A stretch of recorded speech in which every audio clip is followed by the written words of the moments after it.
When we talk about healing and when we talk about self-development, we need to make distinctions sometimes because there is a lot of nuance. And so there are overlaps that need to be understood.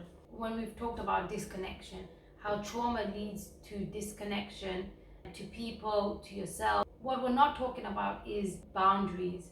Boundaries are necessary to implement as part of justice to yourself. Boundaries come from a place of self-respect. Disconnection comes from a place of hatred and resentment. Disconnection comes from a place of destruction. So they're opposite. One comes from a place of self-preservation and self-protection. The other comes from a place of destruction. So this is something that we need to differentiate, because when you disconnect from someone who's hurt you and you remove yourself, that is necessary to prevent harm and to create a safe space. Disconnection has no aim to protect. It is the anger that comes from the injustice that you've experienced that then leads to a destructive belief of blaming people who are not to blame. Boundaries require you to establish justice for yourself, and justice is very important to healing. Without justice, you take on all the consequences of that negative action. Every action that we take has consequences. That goes for both good and bad actions. Everything has a consequence. And so when a negative action is committed, there are consequences. And if you don't establish justice, you take on the full effect of that negative action. Whereas when you are implementing justice, you're allowing that person to take responsibility for their negative action. And that is what justice is. The person who has committed evil, the person who commits wrong, should face consequences to that wrong. And that is what justice allows us to do. And so if you have disconnected from certain people who have hurt you, that isn't wrong. That is you trying to maintain boundaries. That's not to say that we should just be cutting people off left, right, and center. No, that's not what I'm encouraging. But I'm saying there are certain situations where you do need to cut off individuals who have hurt you to prevent further harm. And especially if that person will continue to harm you, it's necessary to remove yourself from that person. So if you look at the difference of outcome, when you get justice, you feel relief, you feel better, you feel good about life, you have a good feeling towards God, you have established equality to a degree, you have held people accountable for their actions, and that leads to you feeling content and being able to move on. And you don't hold on to it, it doesn't need you to hold grudges. You allow yourself to move on from that situation. But when you don't allow yourself to get justice, when you don't allow yourself to hold people accountable for their action, it leads to you losing respect for yourself, it leads to you hating yourself, and a lot of other feelings. But ultimately, it leads to positive outcomes when you establish justice. What happens with disconnection is the opposite. Disconnection affects your relationships with people who have not hurt you, people who are not guilty of anything. And it feels good because it feels like we're releasing our anger, but it's misplaced. That anger is misplaced. That anger is there to direct you towards justice and to hold the right people accountable, but not to blame groups of people and to exaggerate and to use people as a scapegoat for your personal problems.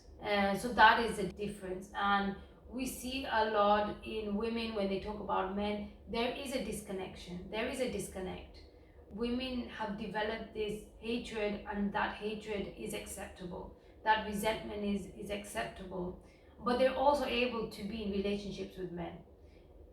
But even in their relationships, they still suffer and that relationship suffers because they're not able to let go of that painful experience.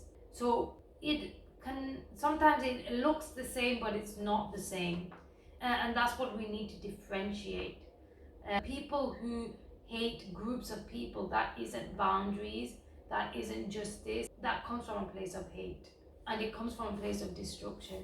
And destruction it destroys healthy relationships. If you look at anything that is destructive, it leads to destroying relationships, it leads to destroying a healthy relationship with yourself, it leads to self-hatred, it leads to disconnecting from the spiritual world, it leads to an exaggerated level of hatred and anger. And anger is an emotion that we feel when we feel we've been wronged. And anger is not the problem. Anger is needed to inform you that something is wrong, and it is needed to implement boundaries. When you feel wronged, it requires the right action. And a lot of times, our anger takes over, and that's when we commit wrong. So even when we're talking about justice, it's we have to be very careful of how we implement justice. When we're trying to get justice for ourselves, we can also overstep the boundaries. We can also want more harm on people than they deserve. So if someone has hurt you, if someone has betrayed you, you want to betray them to, you want to go beyond that and want to do even more. So sometimes people will do even more. They'll go beyond not just betraying them, but betraying them with someone who's so close to them, and breaking a relationship. They go beyond. But then that also is injustice. You becoming like them is not justice. That is not justice. If someone's betrayed you, the justice isn't betraying them back. We can understand justice where someone's taken something from you and you can't get that back. So now you take something or you do something that puts them at a loss, but that loss is sometimes excessive. And so when we took justice is a different topic altogether, but we need to understand what justice looks like. We need to understand what boundaries look like. We need to understand the difference between boundaries and disconnection. We need to look at what revenge looks like and what justice looks like, because they're two different things, and they come from two different emotions. They come from two different desires and two different forces. So revenge comes from anger, from destruction, and justice comes from self-protection and self-honor. Disconnection to people comes from hatred and anger, whereas justice also comes from anger, but it is justified, and it comes from a place of being reasonable. And we have to understand that not in all circumstances that we'll be able to get justice. We live in an unjust world, but it's not to say that if you haven't been able to get justice, you can't heal. So we're just trying to understand the different concepts in healing, because sometimes it overlaps and it looks like we're doing the right thing, but really we're being excessive and we're reacting from trauma.